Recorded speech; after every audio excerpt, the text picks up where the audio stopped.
2 ingredient മതി നമ്മൾക്ക് condensed milk അഥവാ മിൽക്ക് മെയ്ഡ് ഉണ്ടാക്കാൻ. അപ്പോൾ അത് എങ്ങനെയാണ് എന്ന് നമുക്ക് നോക്കാം. Welcome to my cooking vlog. ഈ ഒരു മിൽക്ക് മെയ്ഡ് നമ്മൾക്ക് ബ്രെഡിൻ്റെ കൂടെ വേണമെങ്കിലും കഴിക്കാം കേട്ടോ. അപ്പോൾ നമ്മളൊരു പുഡിങ് കൂടെ ഇന്ന് ഉണ്ടാക്കുന്നുണ്ട്. സോ നമ്മൾക്കത് എങ്ങനെയാണെന്ന് നോക്കാം. ആദ്യം 2.5 കപ്പ് മിൽക്ക് ഞാനിവിടെ എടുത്തിട്ടുണ്ട്. ചെറിയ കപ്പിലാണ്. അതിലേക്ക് 2.5 ടേബിൾ സ്പൂണ് പഞ്ചസാര ചേർത്ത് നന്നായിട്ട് ഇളക്കി കൊടുക്കുന്നുണ്ട്. ആദ്യം ഞാൻ ലോ ഫ്ലെയിമിലായിരുന്നു വെച്ചിട്ടുണ്ടായിരുന്നത്.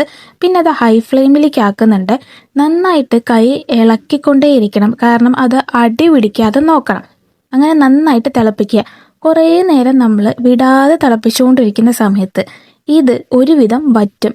ഇതുപോലെ പാല് തിളച്ച് പൊന്തി വരും. അപ്പം നമ്മളൊന്ന് സ്ലോ ആക്കുക അതിൻ്റെ ഒരു ഫ്ലെയിം. അത് കഴിഞ്ഞ് കഴിഞ്ഞാൽ ഇതിൻ്റെ കളർ മാറി വരുന്നത് നമുക്ക് കാണാൻ പറ്റും. അപ്പോൾ അത് നന്നായിട്ട് കുറുകി തുടങ്ങി എന്നുള്ളതാണ് അതിൻ്റെ അർത്ഥം. നന്നായിട്ട് കുറുക്കിയെടുക്കുക. ആ സമയത്ത് നമ്മൾ ലോ ഫ്ലെയിമിലാക്കണം, പിന്നെ ഹൈ ഫ്ലെയിമിലാക്കണം. അങ്ങനെയാണ് ചെയ്യേണ്ടത്. പാല് നന്നായിട്ട് കുറുകി ഈ ഒരു കൺസിസ്റ്റൻസി ആവുമ്പോൾ നമുക്ക് സ്റ്റവ് ഓഫ് ആക്കാവുന്നതാണ്. ഇത്രയേ ഉള്ളൂ, വളരെ സിമ്പിളാണ്. ജസ്റ്റ് പാലും പഞ്ചസാരയും മാത്രം മതി. ഇതുപോലെ ബ്രെഡിൻ്റെ കൂടെ തേച്ച് കഴിക്കാം.